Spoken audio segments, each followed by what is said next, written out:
Ya, selamat datang di modul perkuliahan Jaringan Komunikasi dan Data. Pada modul ini merupakan lanjutan dari modul sebelumnya. Pada modul sebelumnya kita membahas mengenai internet. Pada modul ini kita akan mencoba untuk melihat lebih dalam lagi apa itu yang namanya network edge. Jadi kalau kita lihat di sini, sebelumnya kita sudah membahas apa itu internet, kita sudah membahas beberapa terminologi-terminologi, ada packet switch, ada host, ada end system di sana. Ya, jadi ada juga jaringan yang merupakan penghantar paket kita dari satu tempat ke tempat yang lain. Oke, berikutnya kita akan membahas yang namanya network edge. Nah, di sini network edge itu dapat berupa host, client, dan server. Jadi komputer-komputer server itu berupa bisa dibilang ini adalah tempat terakhir data kita. Ya, misalnya kita mengupload foto kita ke Instagram, berarti server Instagram merupakan edge atau host. Atau HP kita sebagai pengirim, yaitu sebagai edge juga. Ya. Jadi titik-titik ujung di mana kita tempat mengirimkan file atau tempat kita menerima paket. Ya, tidak harus bentuk file tapi paket-paket, karena nanti file itu akan di chunk atau dipartisi dalam bentuk paket. Lalu berikutnya terminologi yang cukup penting adalah akses network. Ya, jadi akses network di sini bisa dalam bentuk kabel, ya, seperti kita tahu ada kabel LAN, terus bisa dalam bentuk wireless, ya, terus ada juga dalam bentuk komunikasi links. Ya, di sini wireless communication links. Wireless juga bisa ada wireless yang GSM, ada GSM juga ada yang 3G, 3.5G, 4G, bahkan sekarang ada yang sudah 5G. Jadi itu adalah beberapa teknologi-teknologi yang terus berkembang dalam dari tahun ke tahun. Sama juga wireless. Wireless itu juga ada beberapa standarisasi. Ada wireless A, B, G, N, terus ada wireless AX, ada wireless AC. Ya, silahkan kalian coba untuk gali lebih dalam bagaimana perbedaan antara teknologi wireless tersebut. Ya, silahkan kalian coba gali dan coba cari informasinya.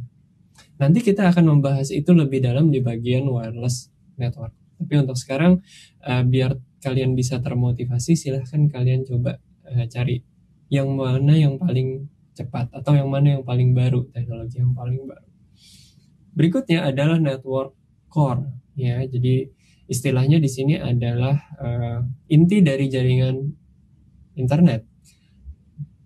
Nah, antar jaringan internet itu terhubung dengan yang namanya router atau interconnected router. Router ini memang sebuah device yang dia memiliki fungsionalitas dedicated untuk mengatur jaringan.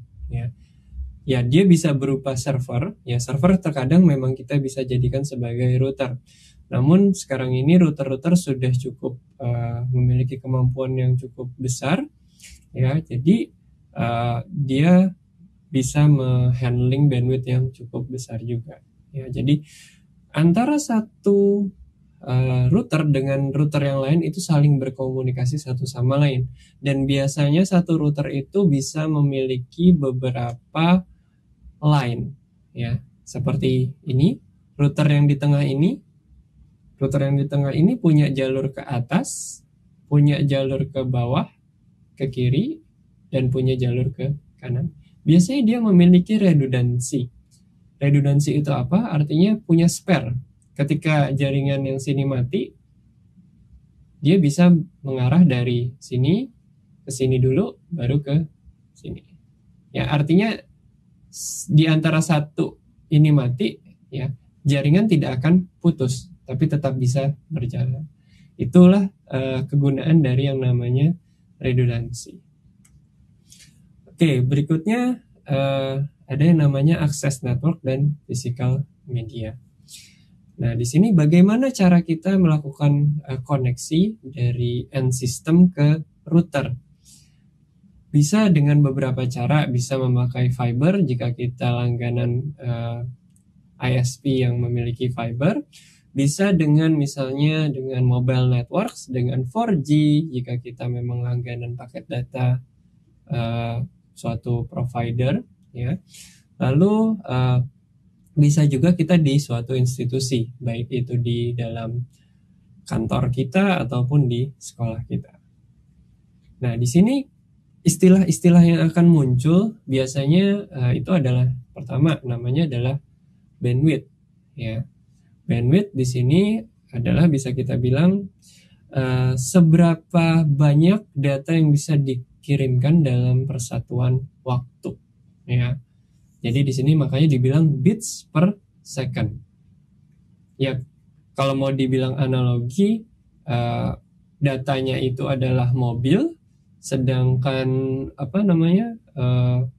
bandwidthnya itu adalah lebar jalannya. Misalnya jalan dengan satu jalur, ya, dengan jalan 4 jalur, maka dalam persatuan waktu akan lebih banyak mobil yang bisa lewat dengan jalan yang 4 jalur, ya. Itu analoginya kalau kita mau ambil analogi dalam kehidupan kita sehari-hari. Ya, jadi bandwidth itu besaran data yang bisa dikirimkan per satuan waktu. Nah, bandwidth ini sangat berhubungan dengan si akses medianya, ya. Biasanya yang paling cepat di sini adalah fiber channel, ya, karena dengan fiber channel mungkin bisa sampai 10 gigabit per second, bahkan ada yang 100 gigabit per second untuk konektivitas misalnya antar satu router dengan router yang lain. Bahkan router yang berada di bawah, yang physical media yang berada di bawah laut itu biasanya antar satu benua dengan benua yang lain, antar satu pulau dengan pulau yang lain, itu biasanya memiliki kecepatan yang sangat tinggi bandwidthnya. Oke, jadi kita bisa ibaratkan, ya. Jadi di sini kalau kita lihat ketika kita masuk ke dalam HP kita, ya, jaringan kita nggak secepat ketika kita berada router antar benua, ya. Analoginya gini, ketika kita masuk jalan tol, kita pasti harus mengendalikan kendaraan kita misalnya 80, 60 minimal, 60 km per jam sampai maksimal 100 km per jam. Analoginya juga sama.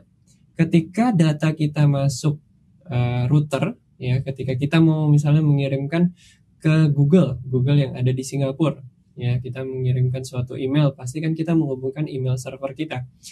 Ya, jadi pada saat data kita lewat bawah laut, otomatis itu sangat cepat. Tapi ketika data tersebut masuk ke device kita, ya, data masuk ke device kita, ya, itu tergantung dari kemampuan device kita juga. Jadi jangan salahkan jika kita mencoba untuk mendownload suatu file, ya, yang cukup besar, teman kita juga download suatu file juga, cepatan teman kita dibandingkan kita. Ya, itu ada alasannya karena mungkin device kita tidak mendukung teknologi yang terbaru, misalnya dengan wireless yang teknologi terbaru, sehingga teman kita juga memiliki device yang baru, ya. Jadi aksesnya bisa lebih cepat, gitu. Jadi bukan jaringan itu terdiri dari beberapa komponen, jadi bukan satu jaringan saja. Terkadang kita menyalahkan ISP kita, padahal mungkin di jaringan network kita itu ada yang bermasalah, atau ada yang sedang mendownload dengan file besar di entah keluarga kita sedang melakukan meeting atau video streaming, ya, itu juga mengkonsum bandwidth yang kita miliki, sehingga ketersediaan bandwidth menjadi sedikit. Jadi bukan selalu bandwidth dari ISP-nya lah yang salah, tapi terkadang itu memang bandwidth itu terpakai oleh klien-klien yang ada di jaringan tersebut. Alat-alat pun menjadi pendukung, misalnya ada wireless router yang harganya 300 ribuan, ada wireless router yang harganya 3 jutaan. Masing-masing itu punya kemampuannya masing-masing. Jika kita ingin memang memakai untuk banyak user, ya pasti kita harus menyediakan device yang mumpuni untuk melayani banyaknya user tersebut. Oke, di sini salah satu contoh ya, namanya DSL. Mungkin sekarang sudah memakai fiber channel. DSL ini digital subscriber line. Ya, dulu waktu zaman IndiHome masih belum memakai fiber channel, masih memakai digital subscriber line. Ya, di sini ada DSL modem, jadi dia memisahkan, makanya disebut subscriber line. Nanti ada voice, ya, jalur untuk voice dan jalur untuk data. Ya, di SLAM ini nanti sebuah multiplexer yang nanti akan membagi yang mana data dan yang mana voice. Ya, jadi dia ditransmisikan dalam dua frekuensi yang berbeda. Ya, dia membagi. Ya, jadi data dari DSL phone itu goes kepada internet, sedangkan voice itu lanjut ke jaringan telepon. Ya, kecepatan dari DSL ini mungkin memang masih cukup kecil ya, sekitar 2,5 Mbps, cuman standar sekarang fiber channel udah jauh lebih tinggi. Oke, di sini cable network ya, kalau kita lihat ini data ya. Ada juga namanya FDM atau Frequency Division Multiplexing. Jadi kita membagi frekuensi ya untuk beberapa data-data yang kita miliki. Ya, jadi memiliki frekuensi yang berbeda-beda. Ya, seperti kita subscribe terhadap satu provider internet, misalnya di HP kita atau di smartphone kita.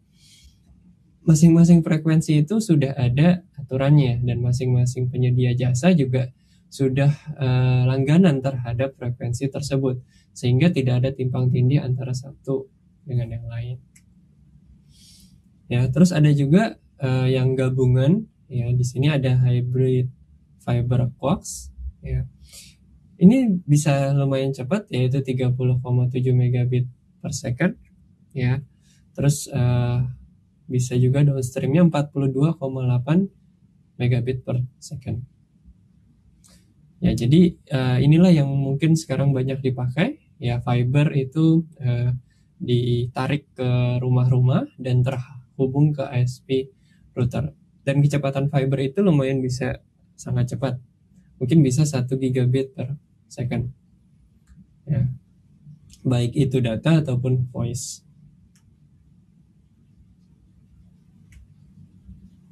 Nah, di sini kalau di dalam kabel ya, jadi dia memang ditransmit dalam bentuk frekuensi yang berbeda di dalam kabel. Ya. Kalau kita lihat di sini, ini adalah sebuah gambaran ya jaringan rumahan. Ya. Kita punya wireless router, lalu wireless router tersebut dimiliki oleh suatu internet service provider.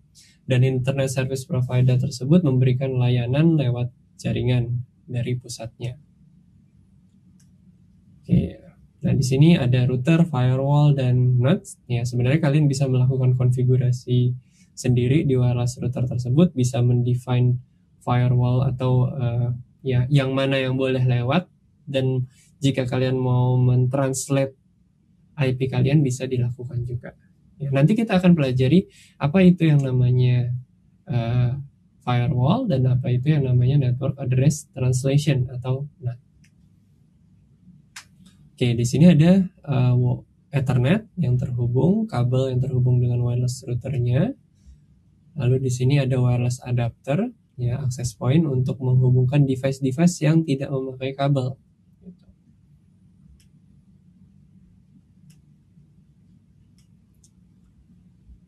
Nah, biasanya kalau kita lihat di sini, ini merupakan jaringan institusional atau misalnya sebuah kantor. Ya, di sebuah kantor biasanya lebih kompleks lagi karena pasti ada routernya di sana yang terhubung dengan jaringan ISP yang sudah langganan.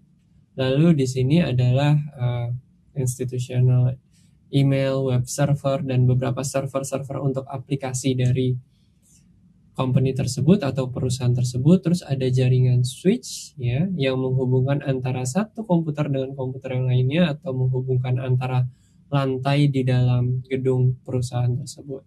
Dan juga ada yang menyambung switchnya ke wireless router. Oke, jadi itulah jenis-jenis jaringan-jaringan yang sering diimplementasikan di perusahaan, kampus, ataupun rumahan. Nah, wireless access network di sini kalau kita lihat sebagai pengenalan ya, kalau kita di dalam suatu gedung yang mungkin aksesnya tidak terlalu luas, itu biasanya kita memakai nama istilahnya Wi-Fi ya. Di sini adalah dengan IEEE 802.11 BGN, sekarang sudah sampai N. Jadi untuk G memang kecepatannya 11,54 megabit per second, cuman N bisa sampai 100 ataupun 50 megabit per second untuk transmission rate-nya.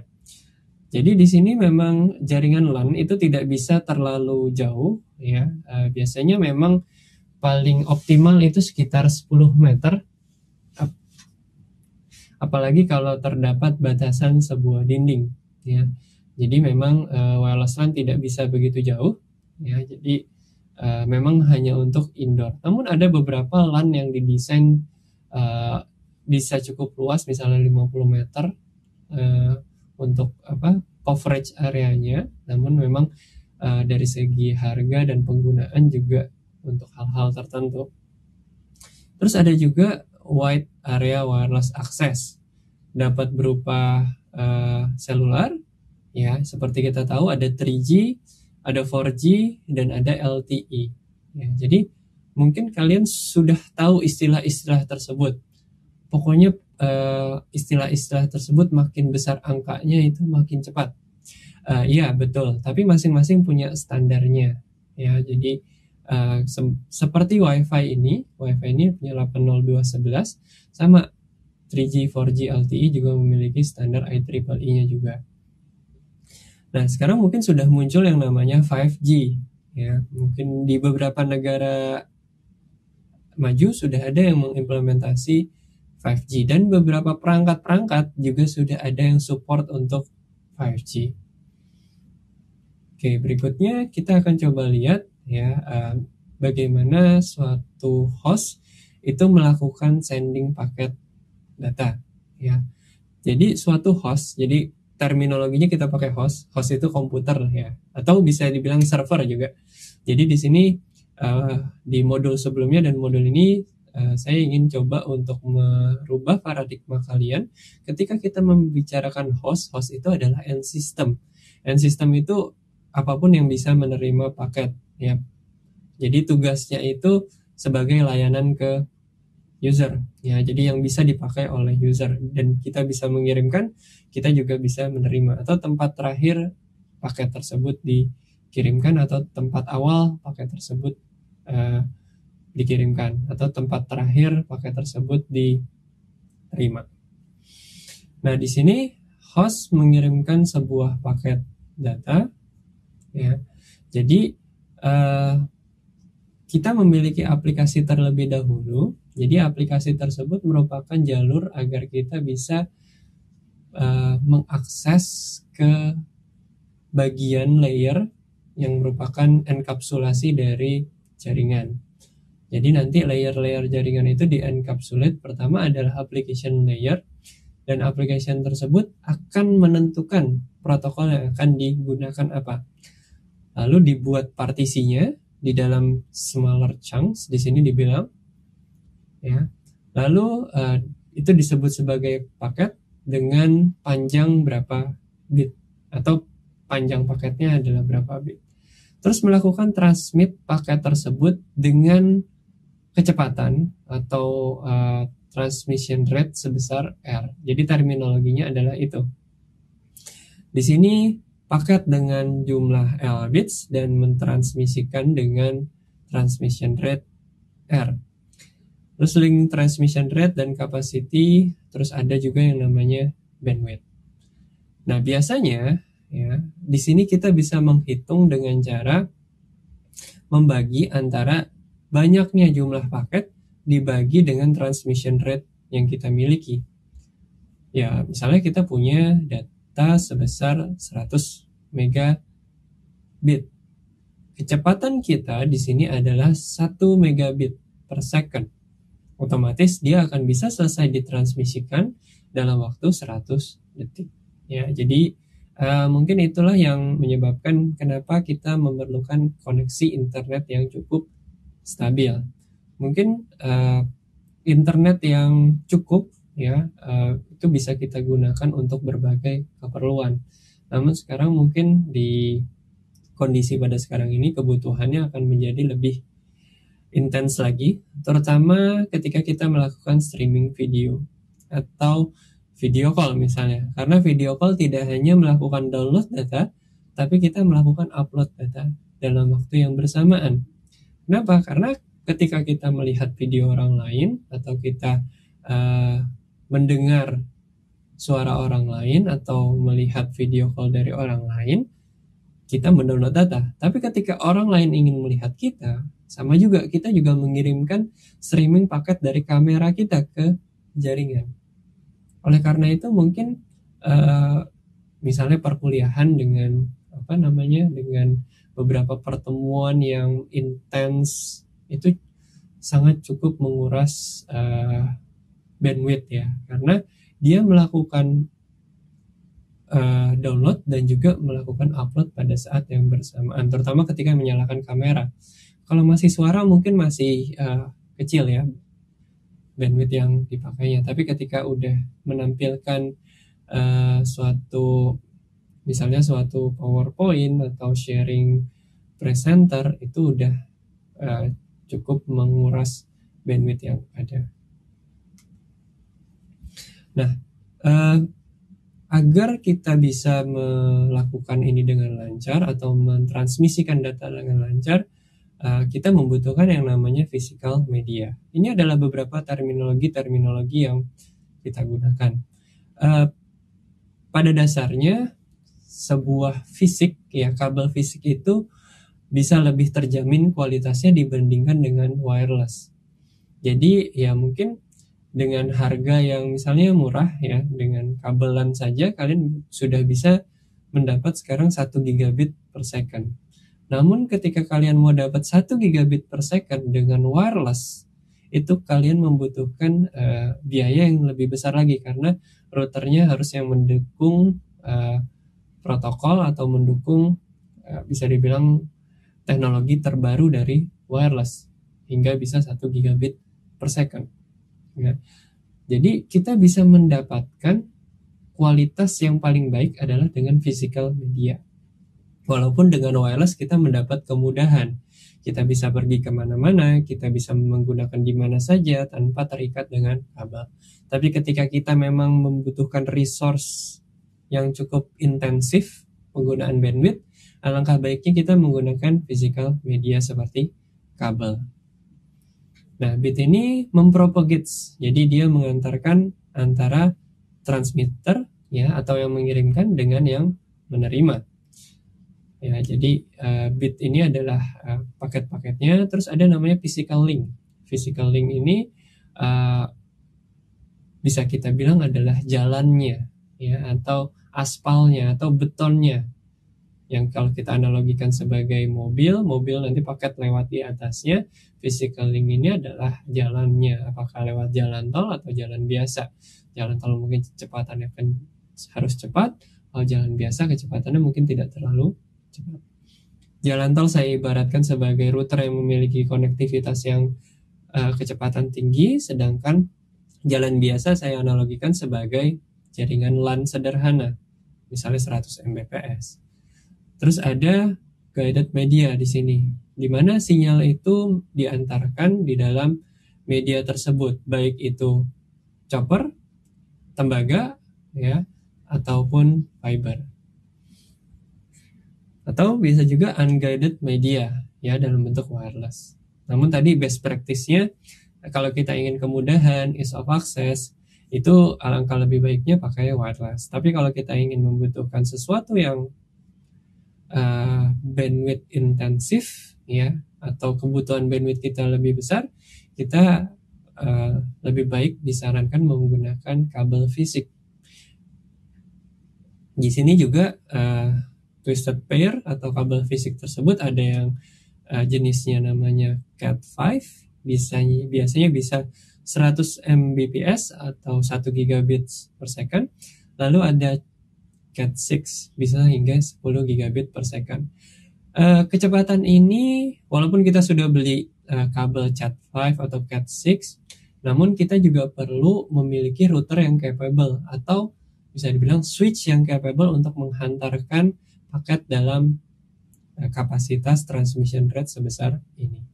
Ya, jadi saling berkaitan antara device physical media agar kita mendapatkan jaringan dengan koneksi sesuai dengan kebutuhan kita. Oke, dari bentuknya sendiri ya. Jadi kalau coaxial cable itu bentuk dalam tembaga ya yang dibungkus ya. Terus kalau fiber optik itu ya isinya adalah serat kaca ya, di mana data tersebut ditransmisikan atau dipantulkan dalam serat kaca tersebut. Bisa hingga 10 gigabit per second sampai 100 gigabit per second. Dan ini error rate-nya juga cukup kecil dibandingkan dengan koaksial. Dan biasa digunakan untuk kabel antar pulau ya, jadi kabel bawah laut. Ya, biasanya digunakan fiber optik. Terus ada juga yang namanya physical media dalam bentuk radio. Ya, kalau kita lihat